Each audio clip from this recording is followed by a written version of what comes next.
Uma vez mais, um bom dia, um feliz sábado a você. Que Deus abençoe a sua disposição de ter vindo aqui de manhã na casa do Senhor. A cada um que eu vejo aqui é uma razão para eu me alegrar como pastor dessa igreja. Todos são muito bem-vindos à casa do Senhor.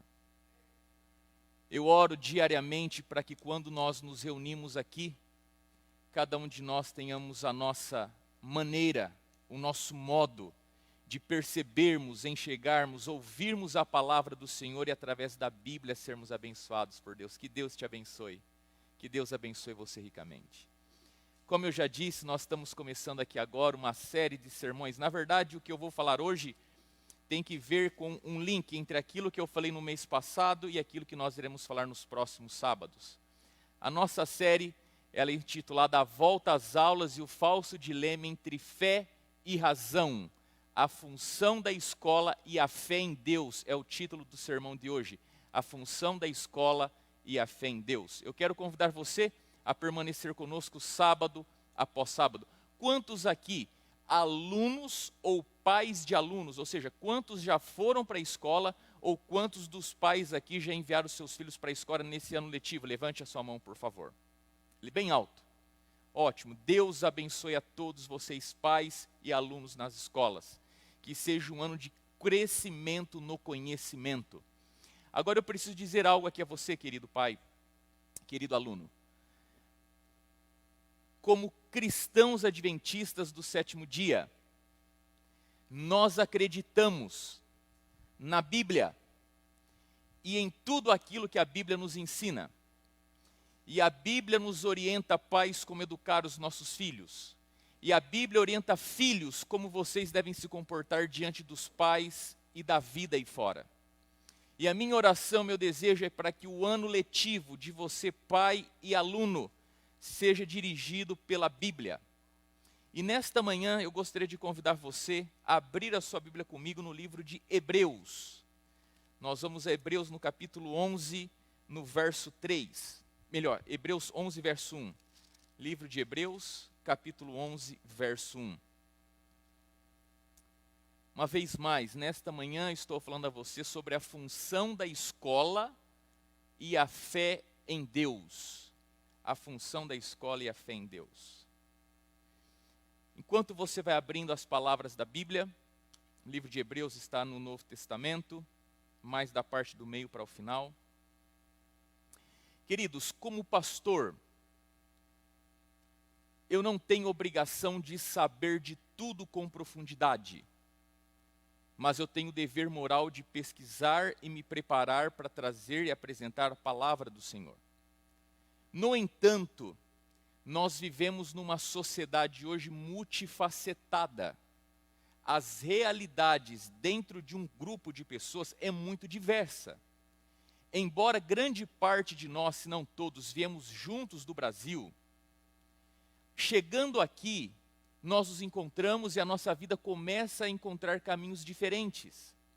Nós recebemos uma criação diferente, nós partilhamos de alguns ideais diferentes, nós estruturamos a nossa vida de forma diferente, nós temos uma graduação diferente, nós temos experiências pessoais diferentes. Então, como pastor, de certa forma, eu trabalho, abordo o todo, o geral.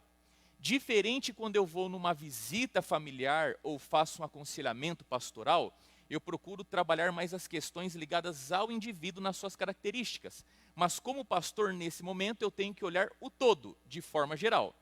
E cabe você, à luz do Espírito Santo, olhar, entender e aplicar aquilo que a palavra do Senhor nesta manhã irá nos falar.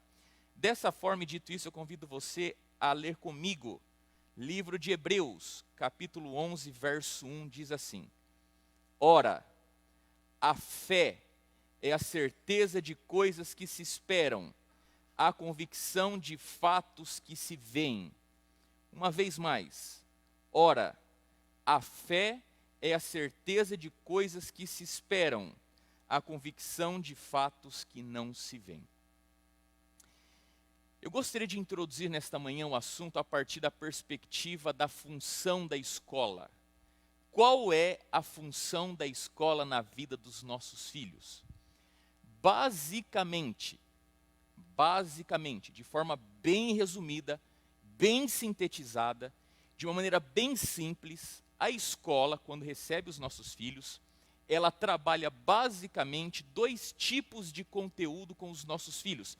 Eu sei que existem outras matérias, outra forma de ver, mas eu gostaria de ser o tanto quanto objetivo nesse momento. A escola trabalha 2 tipos de conteúdo com os nossos filhos. O primeiro deles são os conteúdos objetivos, e aqui eu listei algum deles: matemática, biologia, gramática. Eu quero fazer um parênteses. Lá no Brasil, por exemplo, quando a gente pensa na matéria português, a matéria de português ela está dentro das ciências humanas. Mas gramática, ela é uma matéria, um segmento objetivo. Existe algo dado, existe uma estrutura objetiva que você pode olhar e entender como a nossa língua, o nosso idioma se expressa. Acontece que os conteúdos objetivos, geralmente nós os chamamos de ciências duras. Matemática, biologia, física, química são as ciências duras. Não são verdades que nós estamos aí para discuti-las. Por exemplo, 2 mais 2 você pode concordar ou não, é 4. É uma ciência exata. As ciências objetivas, as ciências exatas, por sinal, elas não são opinativas. Um professor de biologia, quando vai estudar, por exemplo, sobre osmose, na prova ele não diz assim, escreva como você acha que a osmose acontece. Ele não pergunta dessa forma. Ele diz assim a você: disserte, de acordo com os parâmetros da biologia, como a osmose acontece. Um professor de biologia não pergunta para você: você é a favor ou contra a fotossíntese? Diga a sua opinião. Não. Um professor de biologia, ele diz como a osmose acontece, ele diz como a fotossíntese acontece, porque já está dado, já foi pesquisado, já foi testado, comprovado, está aí. Não são matérias opinativas. Já as ciências humanas, como por exemplo história, ciências sociais, são matérias opinativas. Se os conteúdos objetivos devem ser dados como dogmas, ou seja, como verdade absoluta, já as ciências humanas, elas não podem ser dadas e ensinadas de forma dogmática, ou seja, não podem ser apresentadas como verdade absoluta. No entanto, querido, quando nós pensamos, por exemplo, em história, quando nós observamos a questão da história, nós temos que pensar o seguinte: a história estuda o quê? Fatos. Os fatos historicamente já foram dados, estão aí. Então, um professor na aula de história, ele deve apresentar num primeiro plano um fato histórico. Por exemplo, Revolução Industrial. Revolução Industrial é um fato, aconteceu. Só que depois do professor apresentar o fato histórico, a Revolução Industrial, esse professor, se não estiver enviesado, e se esse professor for íntegro à sua consciência, ele deve apresentar no mínimo, ou quem sabe em média, 2 pontos de vistas, ou 2 formas de enxergar um fato histórico, ou os principais pontos. Por exemplo, Revolução Industrial. Deixa eu pegar esse exemplo aqui, Revolução Industrial, um fato histórico. O professor deve ensinar o fato. O que foi o fato histórico da Revolução Industrial? Camponeses acumularam ouro, enriqueceram, compraram máquinas e se transformaram em capitalistas. Esse é um fato histórico. Isso aconteceu. No entanto, você tem que estar aberto para pelo menos 2 possibilidades ou 2 formas de ver esse fato histórico. Primeiro delas, burgueses capitalistas exploram operários. É uma opinião. Burgueses capitalistas exploram operários. Ok? Você tem uma outra possibilidade. Você pode enxergar que alguns tinham capital, outros tinham matéria-prima, e numa livre e espontânea negociação, eles chegavam a um acordo. E essa livre e espontânea negociação não significa necessariamente exploração, mas oportunidade. É um segundo ponto de vista. E a escola, nesse sentido, ela deveria dar para o aluno essas duas perspectivas, e é o pai, junto com os filhos, que vão escolher, já que o fato está dado, qual a perspectiva e entendimento segundo as principais correntes de entendimento desse fato. Em questões de subjetividade humana, a escola tem que dar liberdade para os pais e os alunos chegarem às suas conclusões.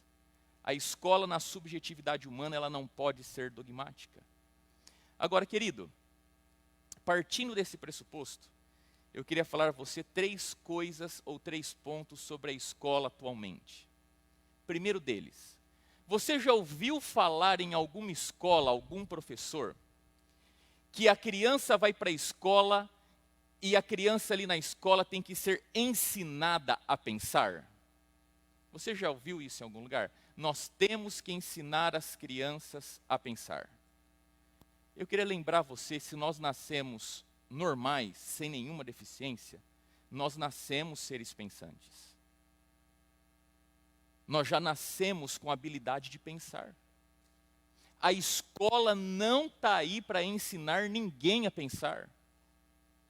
E queridos, geralmente, querido pai, me ouça bem, quando lá na escola do seu filho, quando em algum grupo de pais, quando em alguma outra atividade que você leva os seus filhos, as pessoas estão falando, nós precisamos ensinar os nossos filhos a pensar, sabe o que está por detrás disso? Nós precisamos de fazer com que eles pensem igual nós pensamos. Não é simplesmente exercer a capacidade livre de pensar, mas e entra o segundo ponto, é a doutrinação. É fazer a criança pensar como nós pensamos. E eu queria lembrar você que a escola, ela não existe para fazer doutrinação.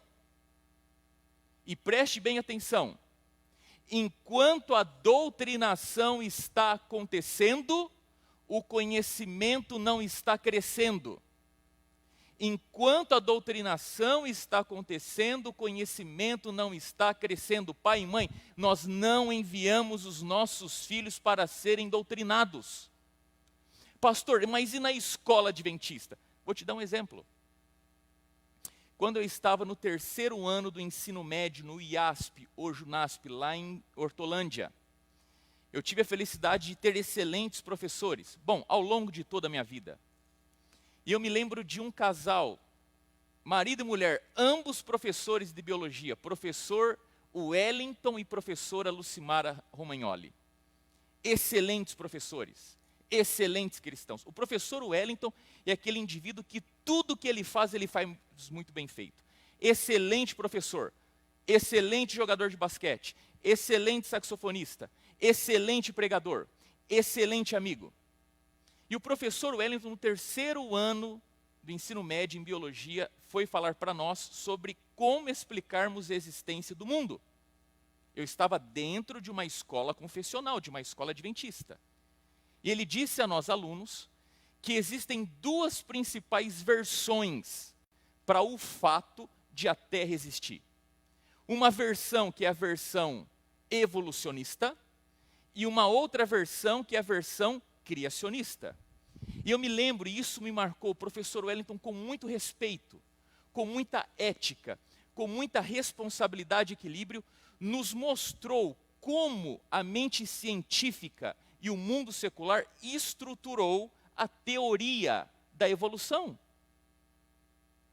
E eu me lembro que ele disse claramente, queridos, não, por favor, não caiam na besteira de acreditar que o evolucionismo é dizer que o homem veio do macaco. Nada mais errado do que isso. Não sejam ignorantes.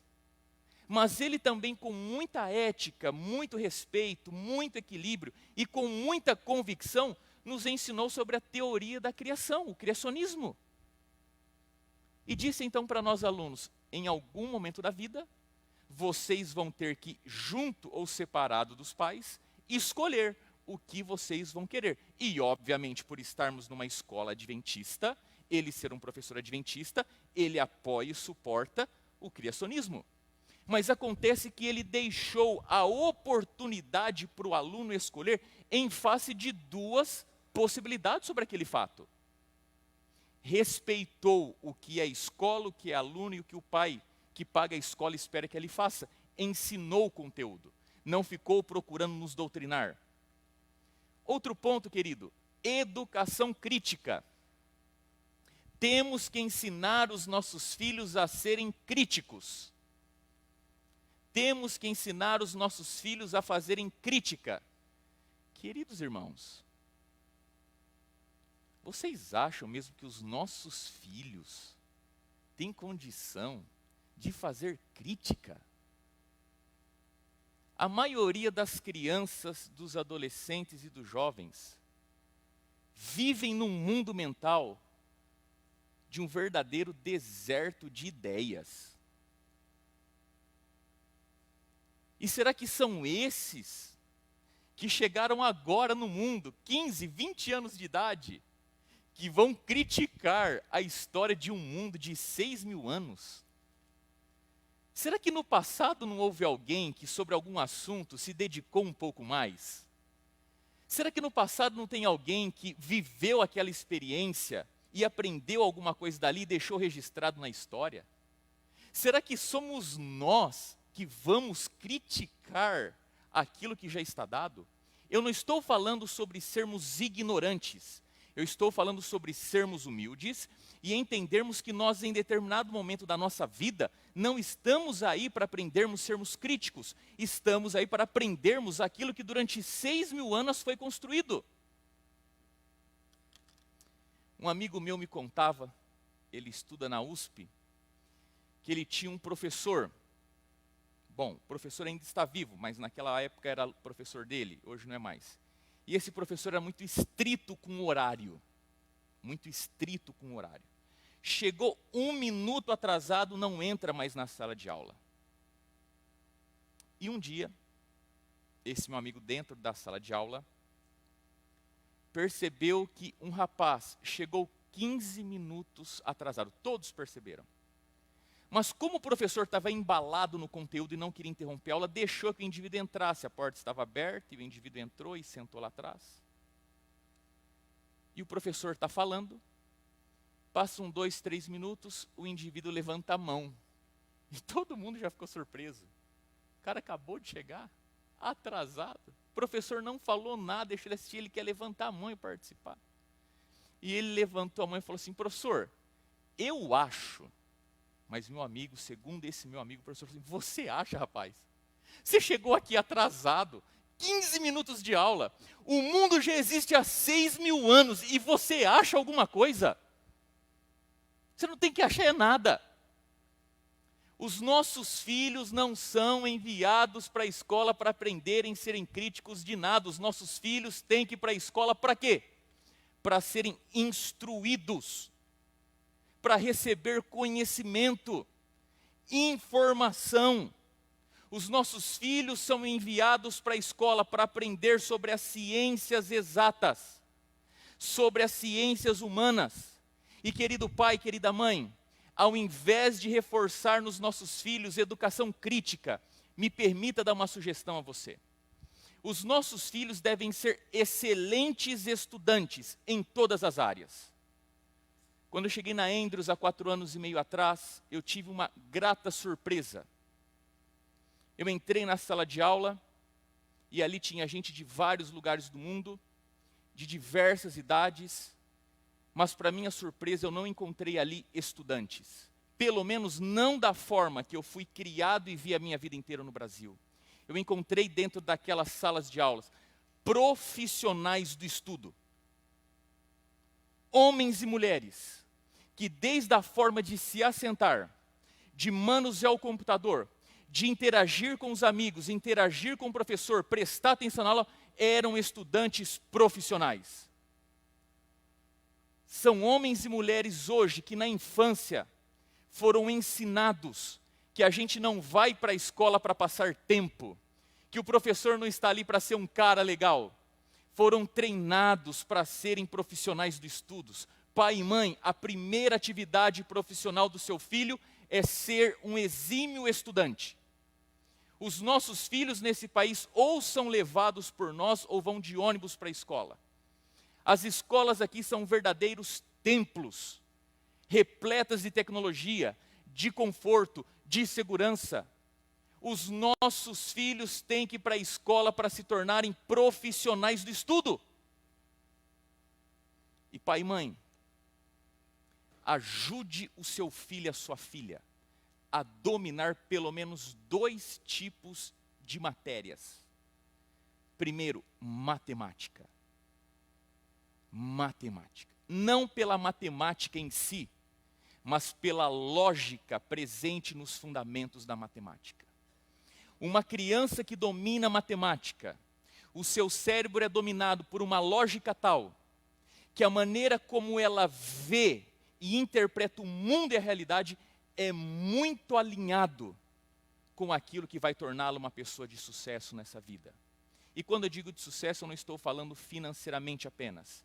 Eu estou falando, por exemplo, em equilíbrio emocional, uma pessoa que consegue ver as coisas como elas realmente são, uma pessoa que consegue se colocar de forma precisa e clara diante da vida e dos fatos.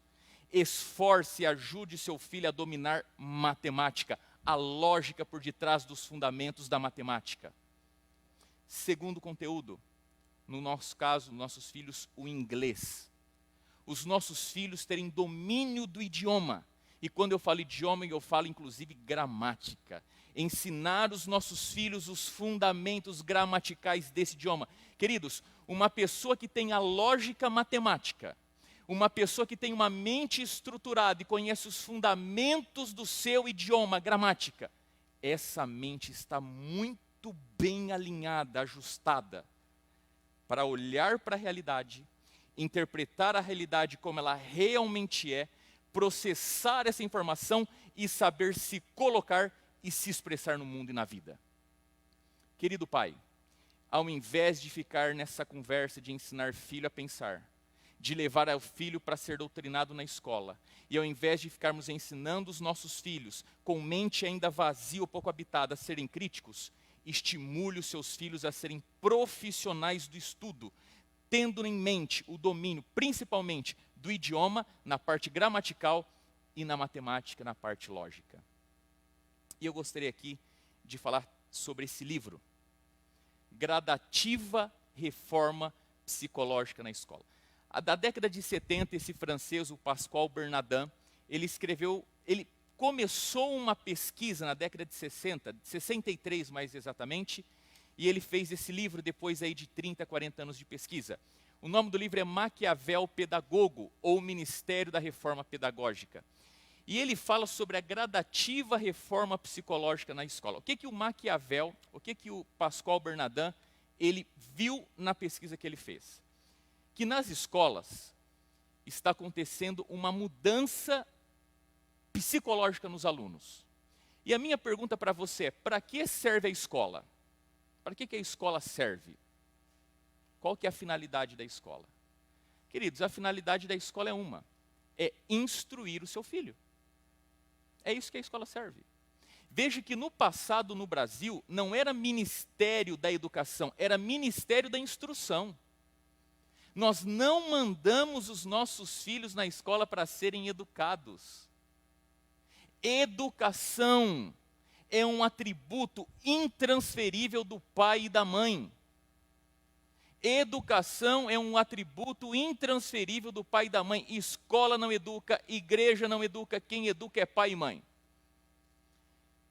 Em outras palavras, os nossos filhos vão para a escola para serem instruídos. Mas acontece que por uma série de razões, as escolas têm trazido para si a prerrogativa de educar. Por exemplo, existem escolas que ensinam os filhos dos pais a escovarem os dentes. Irmãos, que Deus tenha misericórdia de mim se eu estou aqui agindo de maneira incorreta. Mas escovar dente É tarefa de pai e mãe ensinar. Não é tarefa de escola e professor. Eu não sou contra o aluno escovardente na escola. Eu estou dizendo que quem tem que ensinar criança escovardente é pai e mãe. É uma coisa básica. Mas se esse exemplo para você não soa bem, você já percebeu que hoje as escolas, elas falam sobre moral, diversidade, inclusão, racismo, ideologia de gênero. As escolas hoje, elas querem colocar para o aluno coisas que é responsabilidade dos pais. Agora veja você, pai e mãe, você tem o seu filho, a sua filha. Você tem a prerrogativa de discipliná-los, dando um castigo ou dando umas palmadas. E já não é uma luta colocar para o filho e para a filha aquilo que é certo e errado? Agora, como que numa escola, com 15, 20 lá no Brasil, com 30, 40 alunos, de diferentes backgrounds, diferentes posicionamentos religiosos, diferentes realidades financeiras, o professor vai querer educar a criança, falando sobre direito, civilidade, moral. Errado. Não é tarefa da escola de forma nenhuma. Mas acontece que esse indivíduo, Pascoal Bernardin, percebe que na escola hoje está acontecendo a gradativa reforma psicológica na escola. A substituição dos conteúdos objetivos por conteúdos fluidos. O que é isso? Traduzindo de forma prática, regras gramaticais. Irmãos, a pequena frase, dia a dia, vai crase, sim ou não? Estou à disposição, vai crase, sim ou não? O que é vocativo? Predicado, objeto direto, objeto indireto, sujeito. E se eu continuar aqui, daqui a pouco a gente não sabe nem do que o pastor mais está falando. Alguns de nós não fomos muito bem alfabetizados. Possivelmente, se você frequentou a escola nos últimos 15 a 20 anos, possivelmente você não foi muito bem alfabetizado pela escola. Mas hoje, a gente tem a tal da história da substituição pelos conteúdos objetivos por conteúdos fluidos. O que significa? Significa que se é muito difícil, muito trabalhoso, muito metódico a gente ensinar as regras gramaticais, nós podemos então colocar a comunicação e a diversidade. Ou seja, se o aluno não aprende as regras gramaticais, que ele fale então. Se ele não sabe escrever, que ele fale, e está tudo bem. E isso chega ao ponto de você ter o seguinte: eu tenho um problema. Se o indivíduo que entendeu aquilo que o mensageiro falou, está ok. Porque o importante na diversidade, na pluralidade, é o entendimento, não é fazer a coisa certa.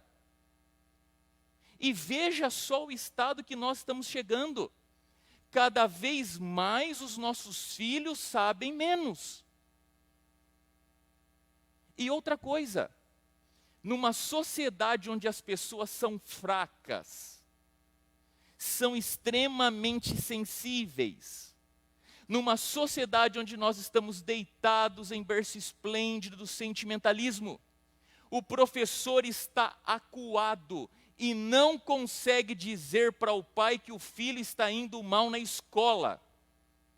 E o professor, então, quando vê que a criança está com F em matemática, o professor chama o pai e fala: olha, o seu filho, ele não está indo muito bem em matemática. Mas como ele é uma criança querida em sala de aula? E daí? Ser querido é uma obrigação. A gente não manda um filho para a sala de aula para ele ser querido com os amiguinhos.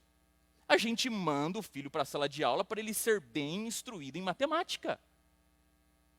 E queridos, e dessa forma, o nosso sistema educacional vai de mal a pior.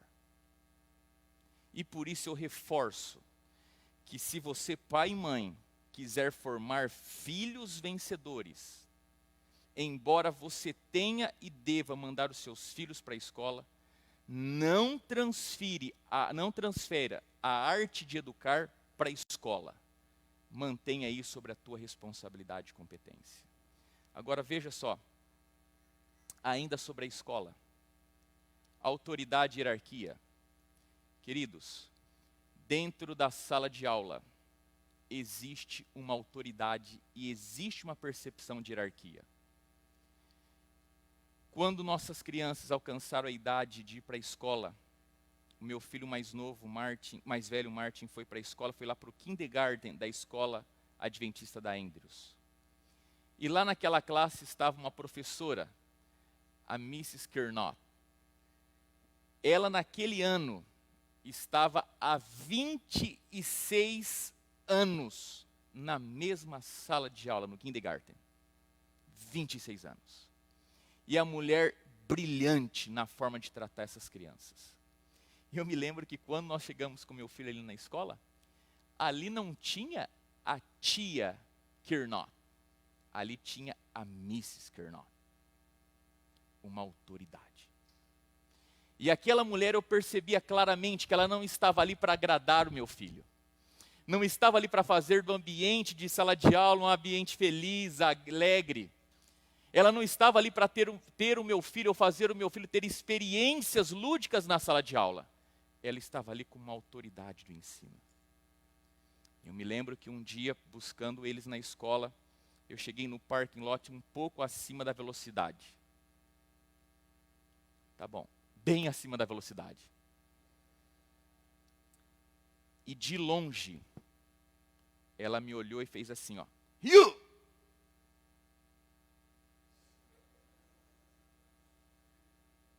Eu já fui de cabeça baixa com as mãos para trás. Você sabe porque eu te chamei aqui, não sabe? Sei. Não faça mais isso. Se uma criança sair por detrás de um carro desse, você atropela e mata ele aqui na frente de todo mundo.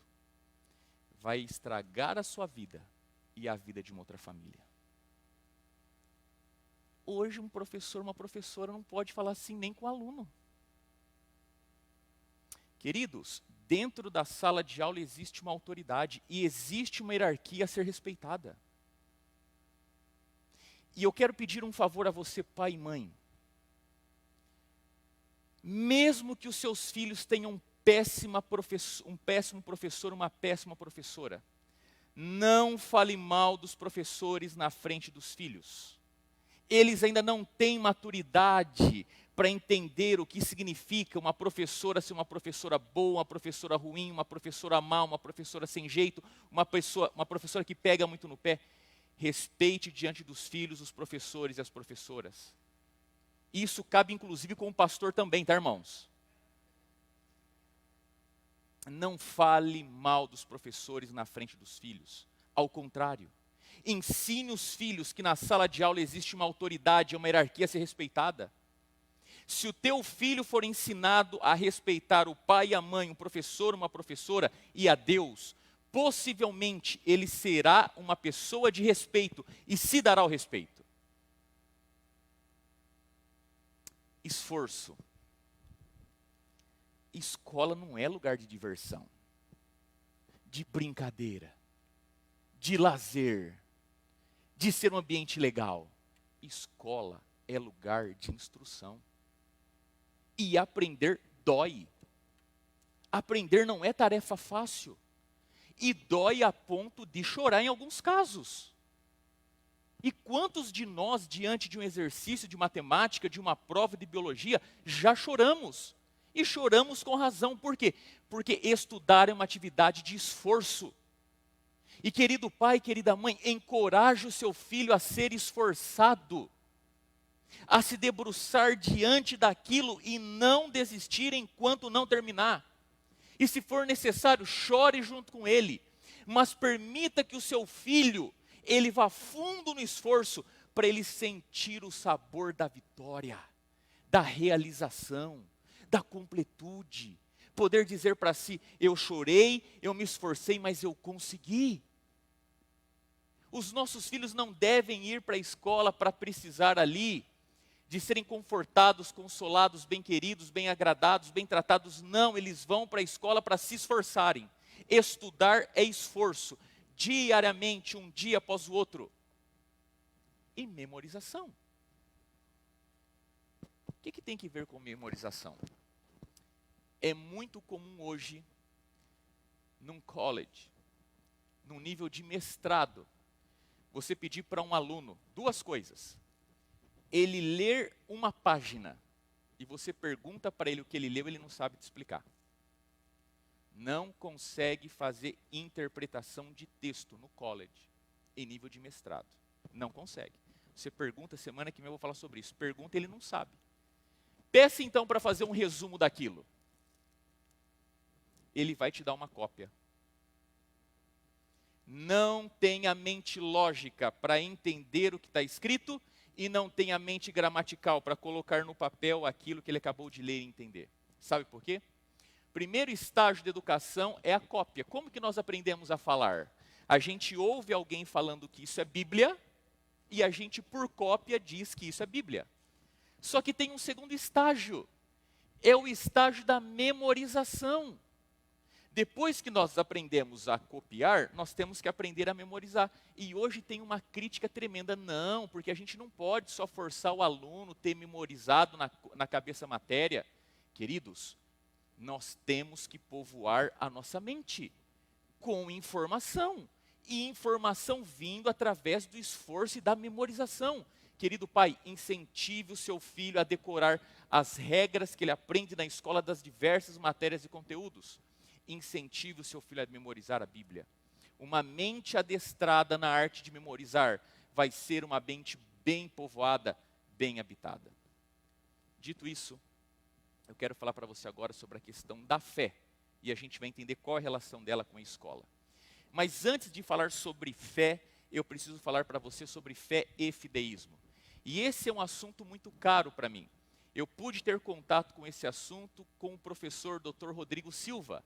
Na minha época de faculdade de teologia, o Dr. Rodrigo Silva foi meu professor. E foi com ele que eu aprendi sobre isso. E eu tenho que dar os créditos para ele sobre esse conteúdo aqui. O que é fé, o que é fideísmo? Bom, abra sua Bíblia novamente comigo, no livro de Hebreus, no capítulo 11. Livro de Hebreus, capítulo 11. Volte comigo para o texto que nós lemos.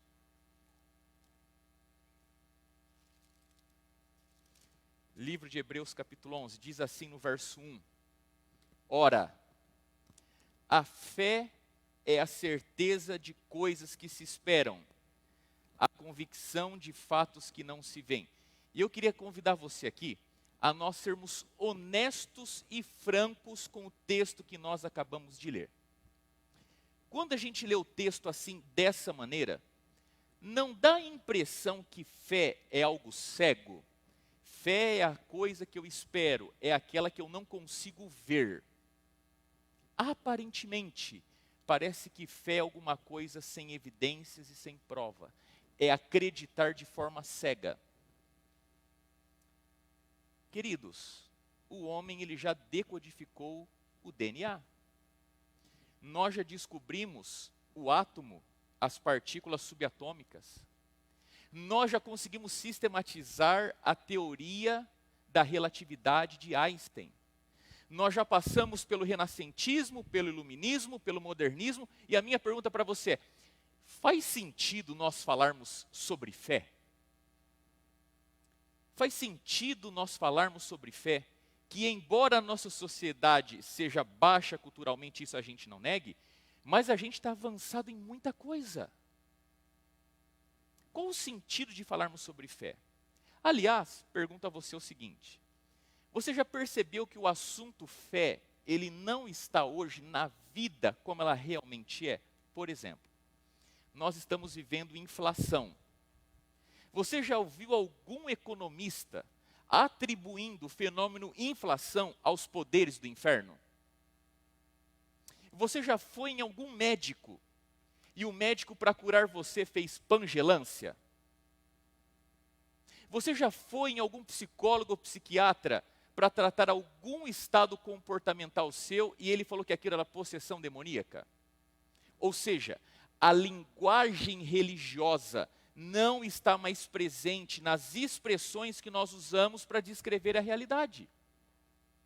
E eu pergunto novamente, qual é o sentido de falarmos sobre fé? Principalmente no mundo escolar e acadêmico, no mundo dos intelectuais. E esse verso aqui, querido, quando mal compreendido, ele nos leva a um desastre. E vou tentar mostrar a você aqui. Alguém aqui acredita em fada azul? Penso que não. Penso que não.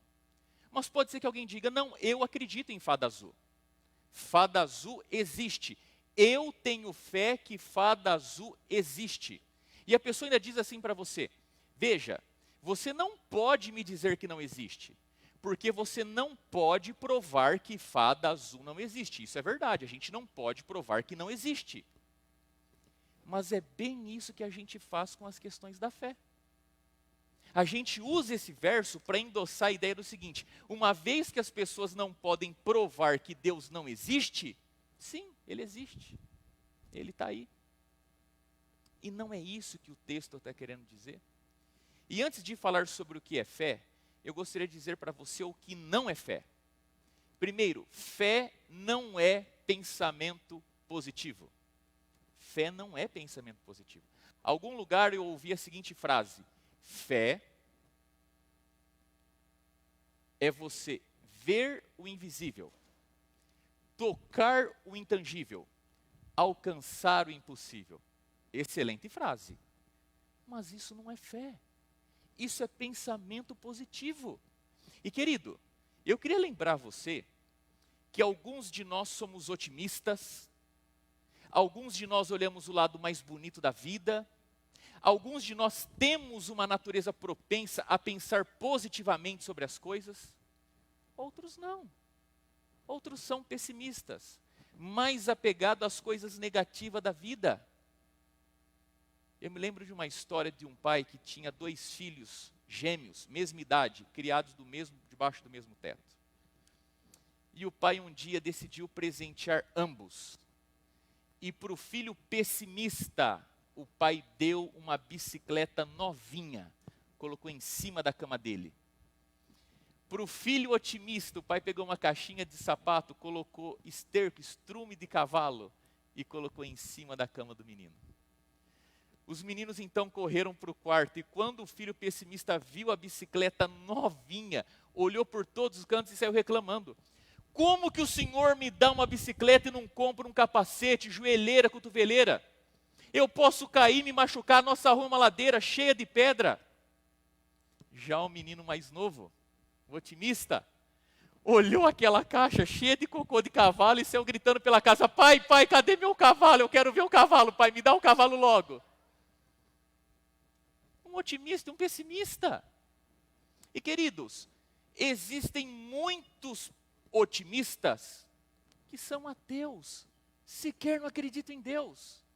E existe muita gente no vale da sombra da morte, em profunda depressão, que estão agarrados com Deus.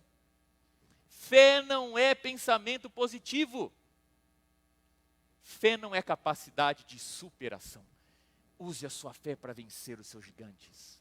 Supere os obstáculos da sua vida com sua fé. Alguns chegam ao púlpito e fazem sermões que mesmo parecem palestra motivacional do mundo dos business. Fé não é superação. E olha, tem um cachorrinho aqui nos Estados Unidos, eu não sei se você já viu ele no YouTube ou no Google, pode digitar depois na sua casa. O nome do cachorrinho é Faith. É um cachorrinho que nasceu com problemas nas patinhas dianteiras, foram amputadas, problemas nas patinhas traseiras, mas se conseguiram remediar, e um casal adotou o cachorrinho. E, irmãos, ensinaram o cachorrinho a andar como bípede. O cachorrinho anda normal, igual eu e você. E qual é o problema de nós termos a fé como uma capacidade de superação? Porque se não, se é isso mesmo, até um cachorro pode ser um exemplo de fé. Fé não é você se superar. Fé não é você superar a vida, vencer no mundo profissional, vencer financeiramente. Fé não é ilusionismo. Vamos lá naquela corrente de oração, porque lá tem cura. E se você tiver fé, você vai ser curado. E se a pessoa não é curada, faltou fé. Escuta o que eu vou lhe dizer agora. Seria cômico se não fosse trágico. Um pastor dessas igrejas que aceita cheque, aceita carro, aceita cartão, aceita dólar, disse ter tido uma revelação e falou assim para uma senhora: Deus me revelou que é para você doar 20 mil reais aqui na nossa igreja, que Deus vai te dar em dobro no mês seguinte. Aquela senhora doou 20 mil reais. Passou um mês, ela voltou, perguntou para o pastor: pastor, não recebi nem os 20 que eu dei, nem um centavo a mais. Sabe qual foi a resposta do pastor? A senhora até teve fé para dar, mas não teve fé para receber. E a última história.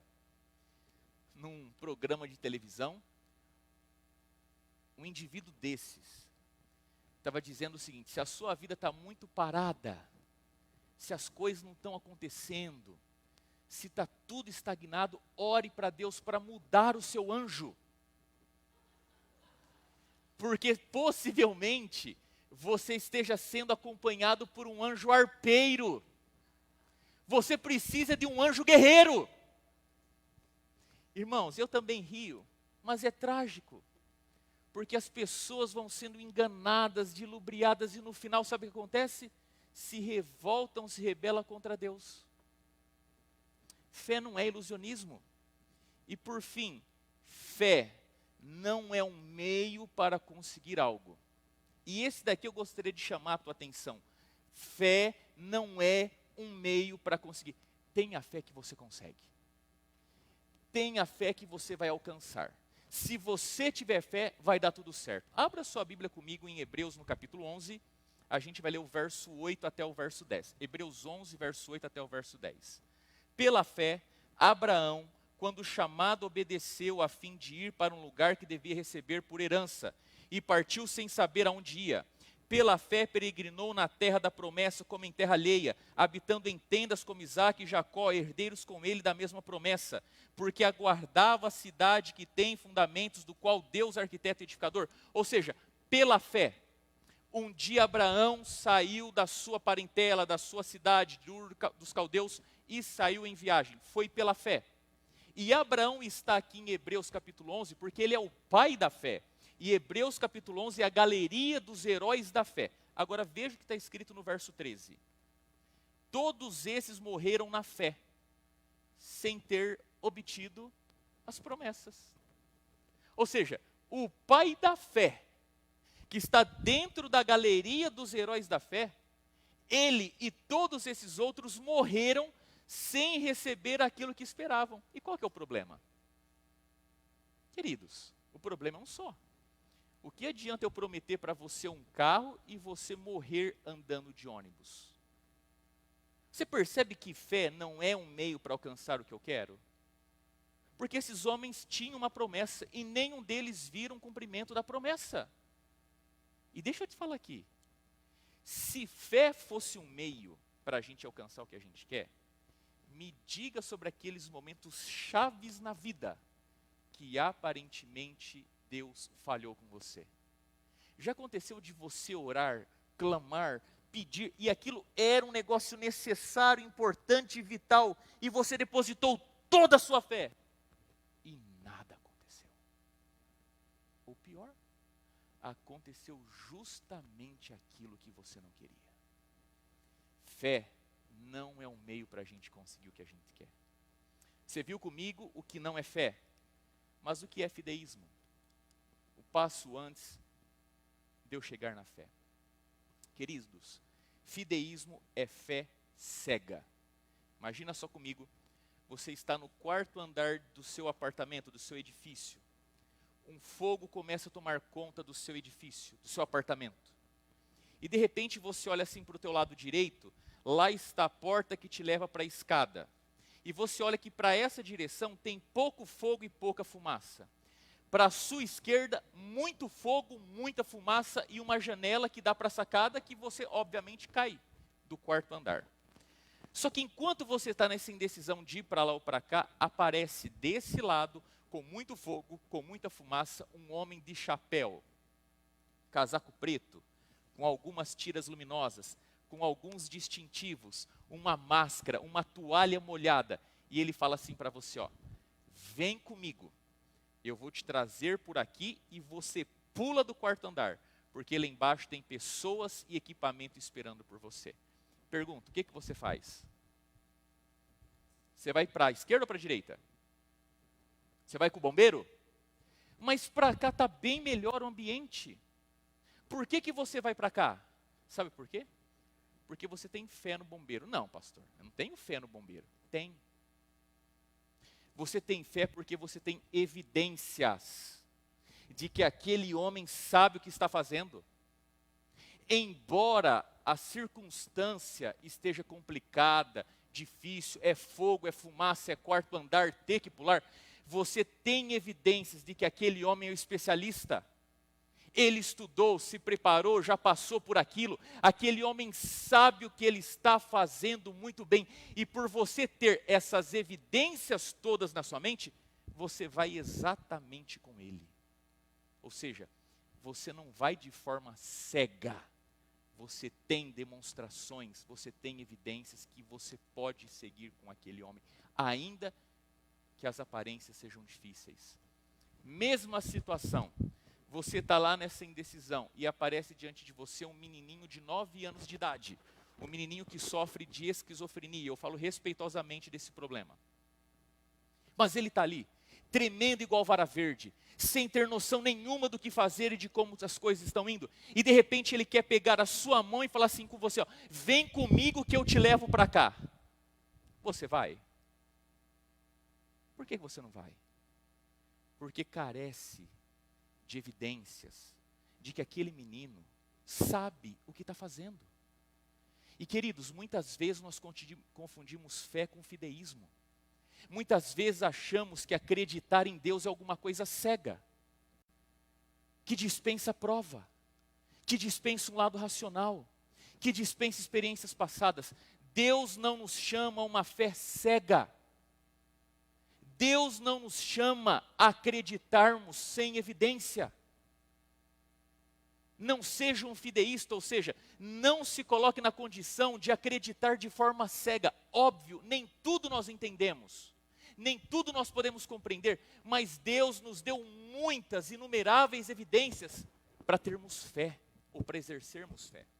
E agora eu quero terminar falando para você efetivamente do que é fé. E eu convido você a abrir a sua Bíblia comigo, em Gênesis capítulo 11. Nós não vamos ler o capítulo, obviamente. Na verdade, Gênesis 11 a gente não vai ler nenhum verso, mas abra a sua Bíblia comigo em Gênesis 11. O que é fé? O que é fé? Queridos, Gênesis capítulo 11 começa a história de Abraão.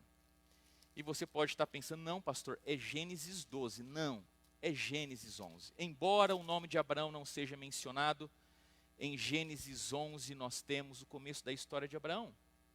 Porque em Gênesis 11 nós temos aqui o começo da história da Torre de Babel. Da Torre de Babel.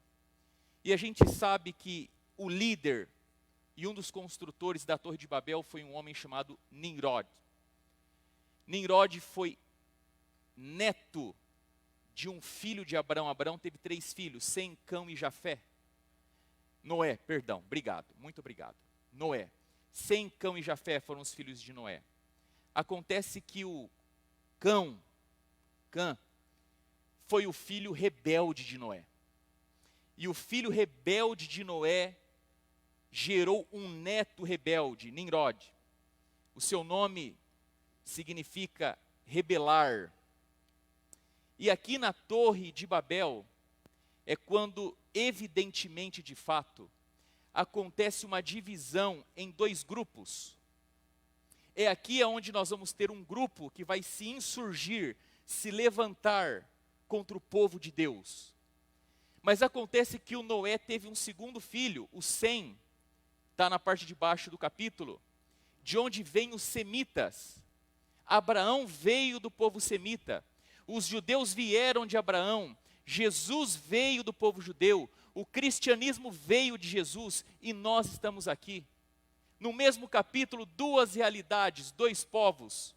O povo de Cã, o povo de Sem. O povo de Babilônia, Babilônia é um nome grego, isso vem lá do Babel, confusão. O povo de Deus, Jerusalém. E aqui você tem o mal atacando o bem, a verdade atacando o erro, a mentira atacando a verdade, o mal atacando o bem.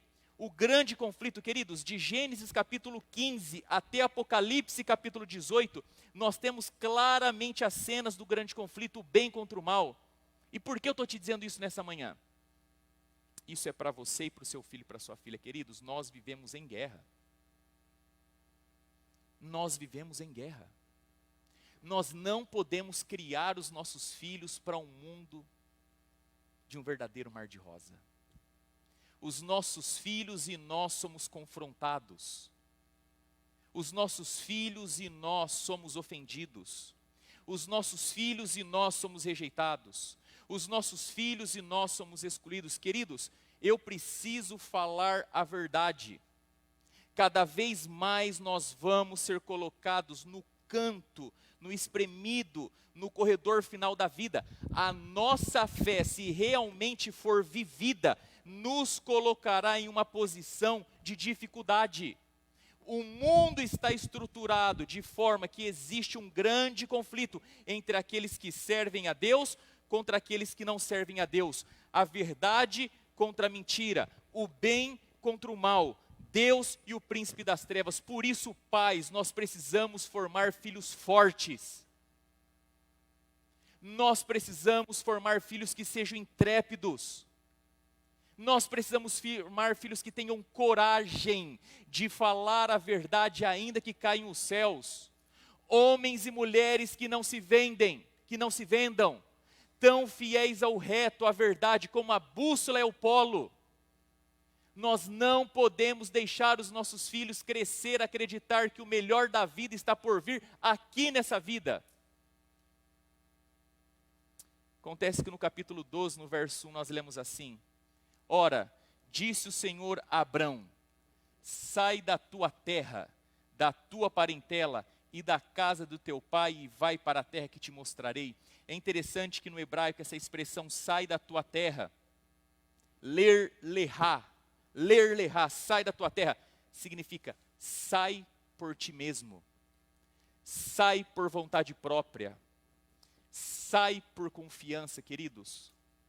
Deus chamou Abraão a sair do Ur dos Caldeus por vontade própria, por confiança, por ele mesmo. Deus chamou Abraão para viver pela fé, em confiança. E hoje eu falo a pessoas aqui, que quem sabe estão caminhando no deserto da vida. E eu queria te encorajar, querido, a você confiar e colocar a sua dependência nas mãos de Deus. Deus, Ele não patrocina fracasso. Deus não deixa uma obra pela metade. Confia no Senhor. Ler-lehá. Vai em confiança. Siga a sua vida. Não seja parado por nada. Mas quando a gente vira a página, capítulo 15, verso 1, nós aprendemos o seguinte. Gênesis capítulo 15, verso 1. Depois destes acontecimentos, veio a palavra do Senhor a Abrão, numa visão, e disse: não temas, Abrão, eu sou o teu escudo e teu galardão será sobre modo grande. Primeira coisa que eu aprendo sobre fé. Fé é fé em uma pessoa, não é fé em alguma coisa.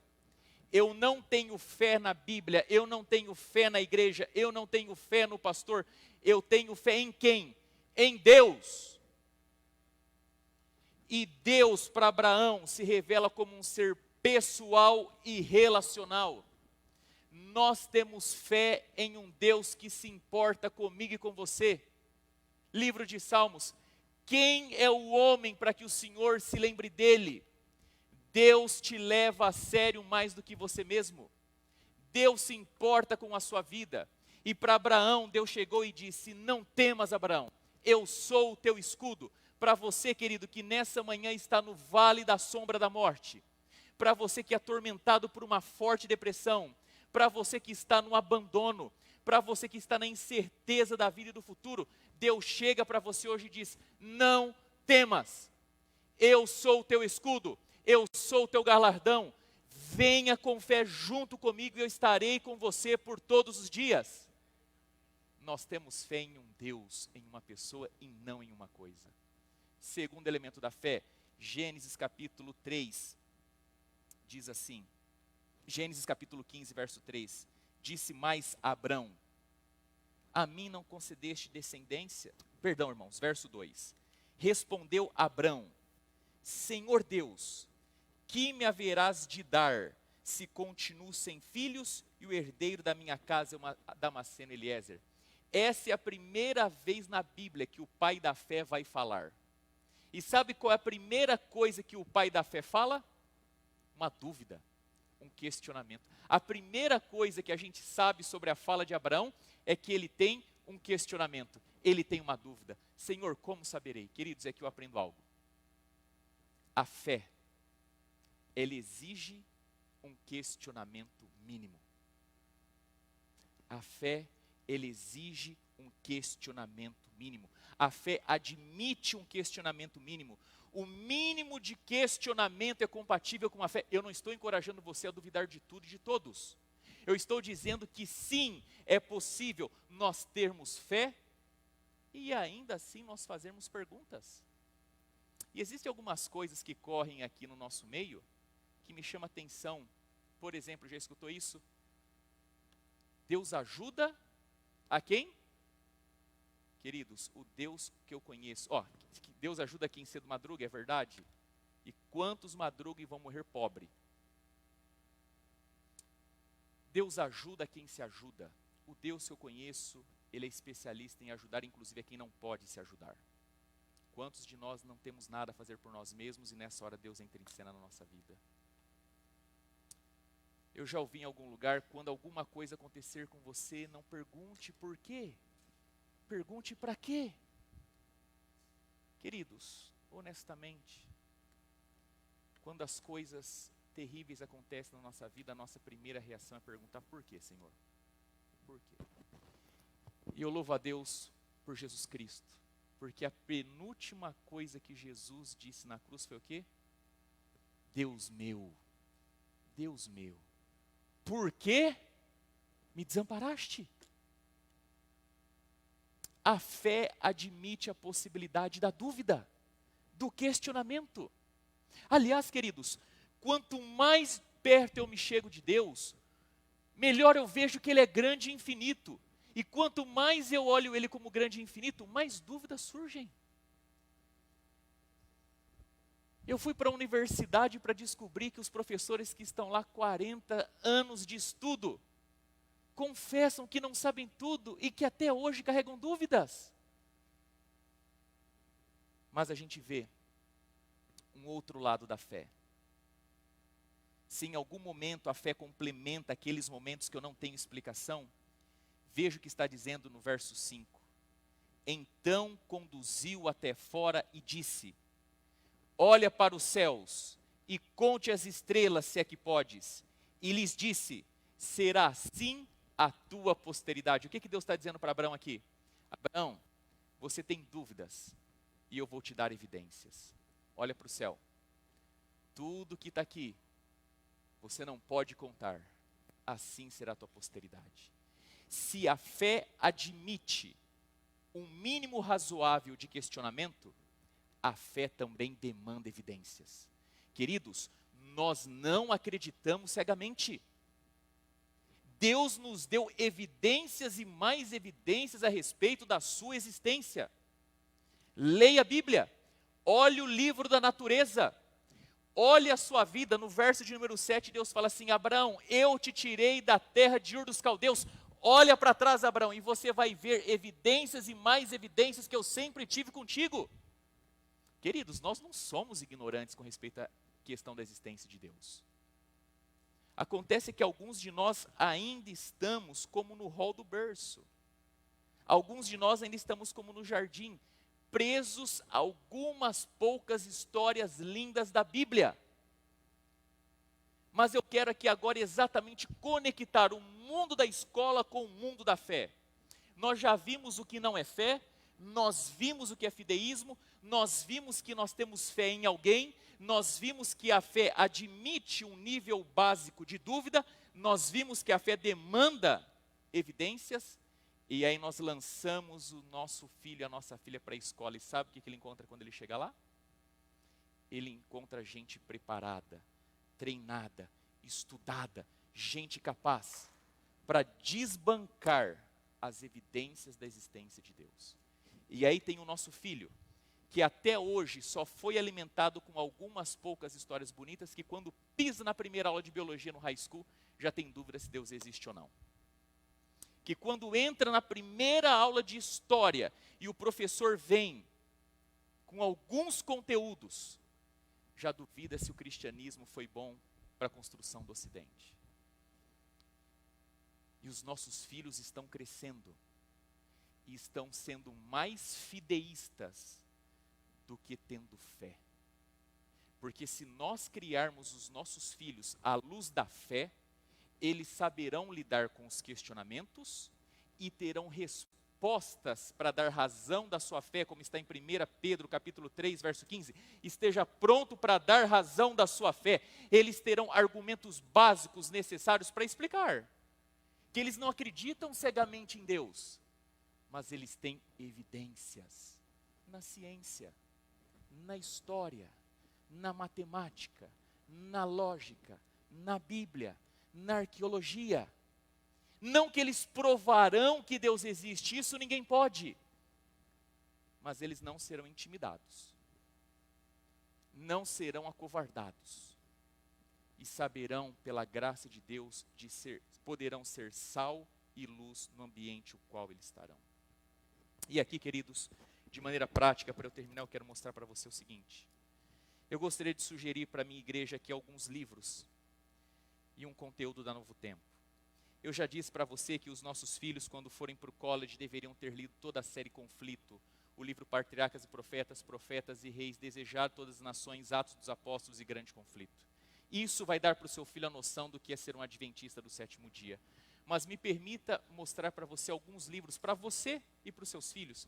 Primeiro livro, Fundamentos Inabaláveis. Lembrando que esses livros todos aqui, eles são originalmente em inglês. Eu trouxe em português aqui só para ficar mais fácil a nossa comunicação, mas todos estão no Amazon, todos têm na Barnes Nobles, todos eles estão em inglês. Fundamentos Inabaláveis, de Norman Geisler. Esse livro é extremamente útil e importante para os nossos filhos irem para a escola. Esse livro fala sobre como nós expressarmos o conceito de verdade, sobre como combatermos o conceito de relativismo, de pluralismo.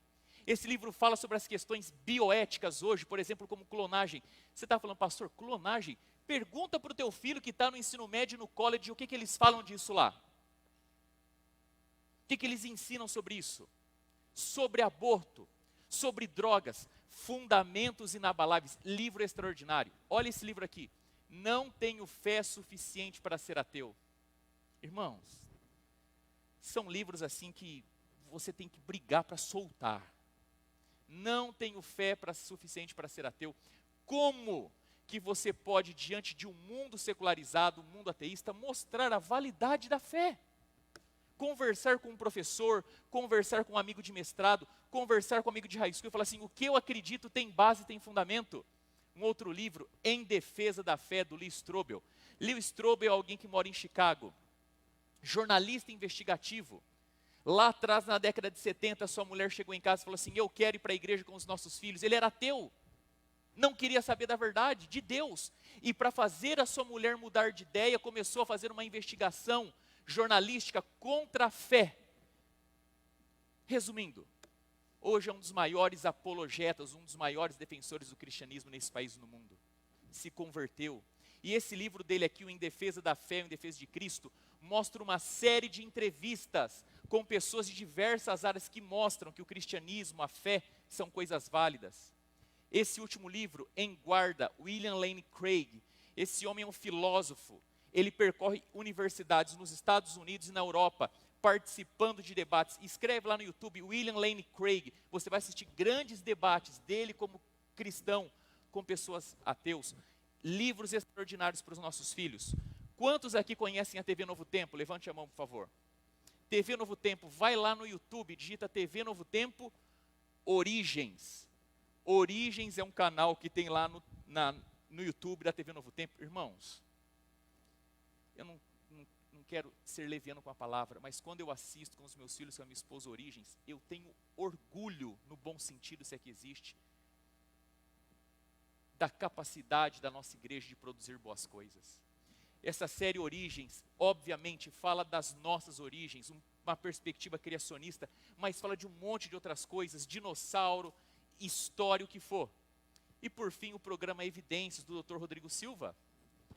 Já se foi feito DVDs, tem no YouTube, na televisão. O Dr. Rodrigo Silva faz uma investigação por toda a história, a arqueologia, brilhante. E por que eu estou falando tudo isso para você? Porque se você não treinar e alimentar os seus filhos,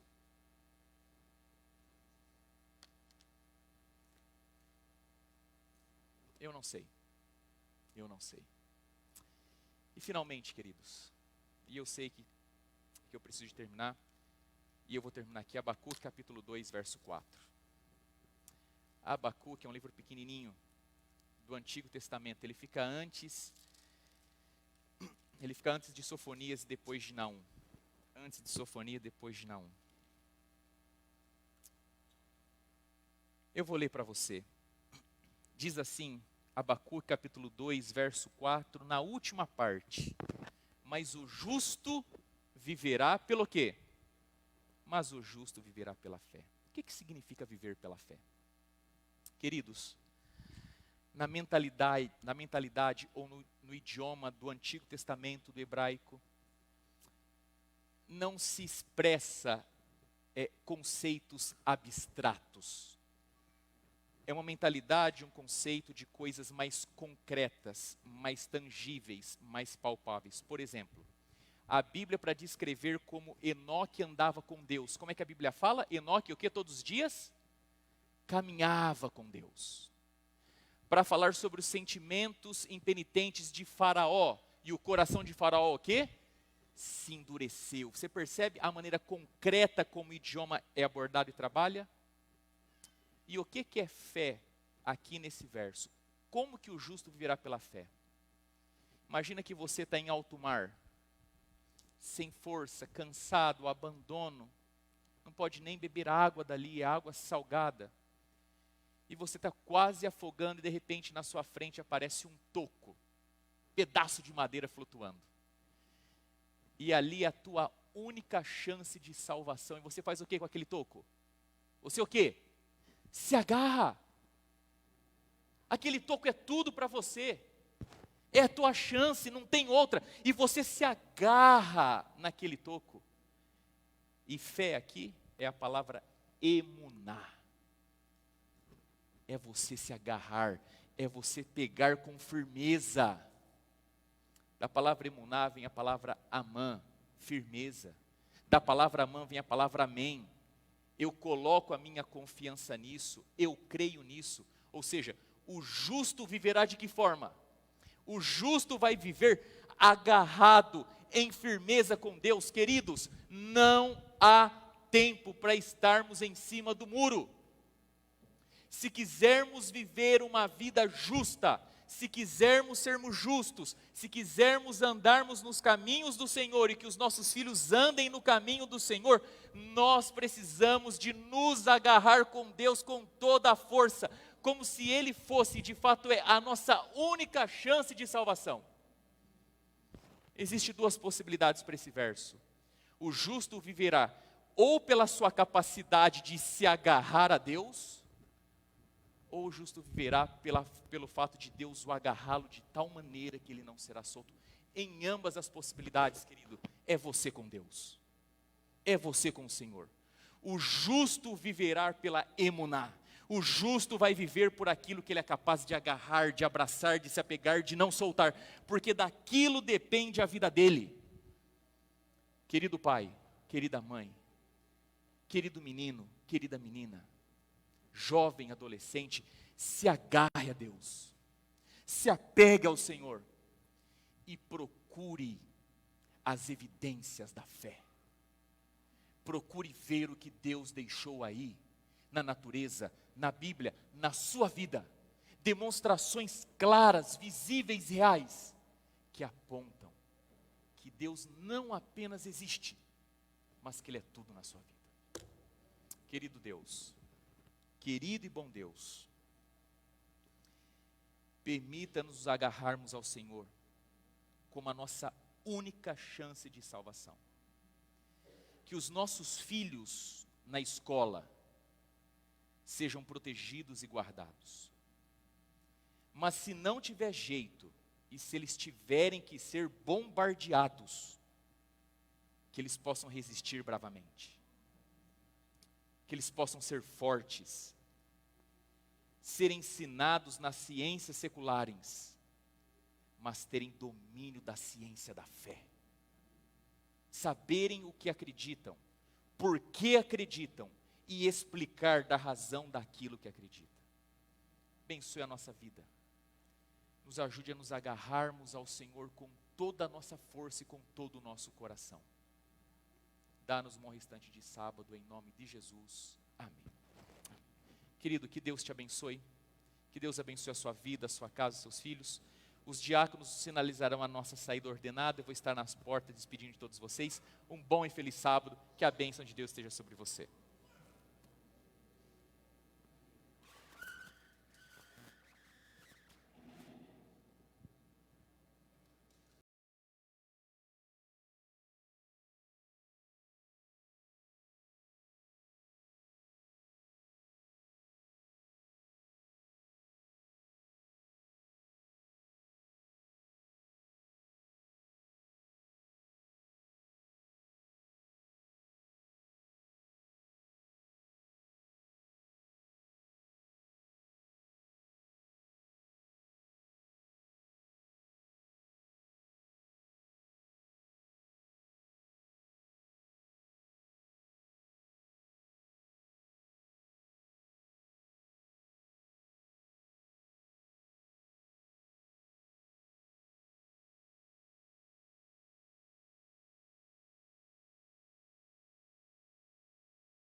quando eu era criança.